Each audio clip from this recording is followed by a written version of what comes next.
வரும் 2030ஆம் ஆண்டிற்குள் தமிழகத்தில் $1,00,000 கோடி பொருளாதாரத்தை எட்டுவதே இலக்கு என்று முதலமைச்சர் ஸ்டாலின் தெரிவித்துள்ளார். 8 நாட்கள் பயணமாக ஸ்பெயின் நாட்டிற்கு செல்லும் முன்பு சென்னை விமான நிலையத்தில் அவர் தெரிவித்த கருத்துக்களை சூப்பர் பைட்ஸ் பகுதியில் தற்போது பார்க்கலாம்.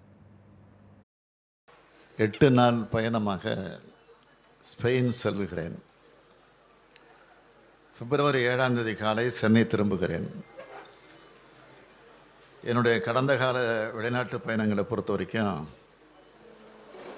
கடந்த 2022ஆம் ஆண்டு தொழில் முதலீடுகளை ஈர்க்கிறதற்காக ஐக்கிய அரபு நாடுகளுக்கு சென்றிருந்தேன். அந்த பயணத்தில் 15,000த்திற்கும் மேற்பட்ட வேலைவாய்ப்புகளை உருவாக்கக்கூடிய 6,100 கோடி ரூபாய் முதலீடுகளுக்கான புரிந்துணர்வு ஒப்பந்தங்கள் கையெழுத்தாயிடுச்சு.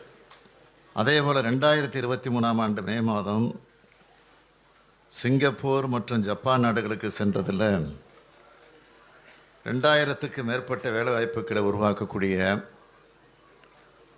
1,342 கோடி ரூபாய் முதலீடுகளுக்கான புரிந்துணர்வு ஒப்பந்தங்கள் கையெழுத்தாச்சு. இந்த 2 பயணங்கள் மூலமாக 17,000த்திற்கும் மேற்பட்ட வேலைவாய்ப்புகளை உருவாக்கக்கூடிய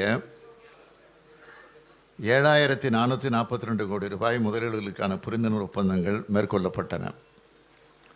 ஐக்கிய அரபு நாடுகளில் மேற்கொண்ட புரிந்துணர்வு ஒப்பந்தங்களில் லூலு பன்னாட்டு குழுமம் கோயம்புத்தூரில் தன்னோட திட்டத்தை துவக்கியிருக்கு.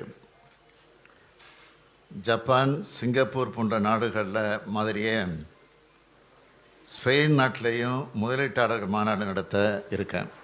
ஸ்பெயின் நாட்டை சார்ந்த முதலீட்டாளர்கள், வணிக அமைப்புகள், தொழில் முனைவோர் இந்த மாநாட்டில் கலந்துக்க இருக்காங்க.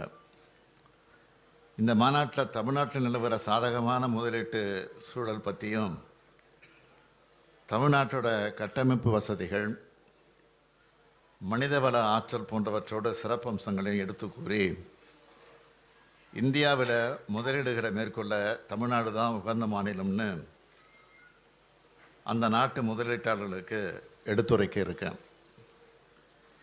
இந்த பயணத்தின் போது ரோஹா மற்றும் கெஸ்டாம்ப் உட்பட சில பெரும் தொழில் நிறுவனங்களுடன் இன்வெஸ்ட் ஸ்பெயின் என்னும் முதலீட்டு அமைப்புடன் நேரடி பேச்சுவார்த்தைகளை மேற்கொள்ளப்பட இருக்கு.